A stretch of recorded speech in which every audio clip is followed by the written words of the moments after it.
കുട്ടികളും കൺഫ്യൂഷനിലാണ്, നിങ്ങളും കൺഫ്യൂഷനില്ല. നിങ്ങൾ അംഗീകരിക്കൂല എന്റെ കൺഫ്യൂഷൻ. ഞാൻ ഇവിടെ നിന്ന് എത്തേണ്ട ആളല്ല.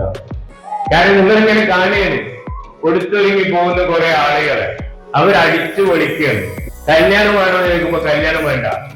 നിങ്ങൾ വിചാരിക്കുക അവരൊക്കെ നേരെ സ്വർഗത്തിൽ തുടരും. എന്റെ സഹോദരിമാര് മനസ്സിലാക്കുക, ഞാനൊരു സ്ത്രീപക്ഷവാദിയാണ്, ഞാനൊരു ഫെമിനിസ്റ്റാണ്. ഫെമിനിസം എന്ന് പറഞ്ഞാൽ തോന്നിയാസം കാണിക്കലല്ല. പത്രം വായിക്കുന്നുണ്ടവരെന്ന് ചോദിക്കുക. അബാഹ രവീന്ദ്രന്റെ 6 മാസം മുമ്പ് ഹിന്ദു പത്രത്തിൽ ഒരു ന്യൂസ് ആർട്ടിക്കിൾ വന്നു. ആ ആർട്ടിക്കിൾ ആവശ്യമുണ്ടെങ്കിൽ ഞാൻ അയച്ചുതരാം. അബാഹ് മൈ ഫ്രണ്ട്.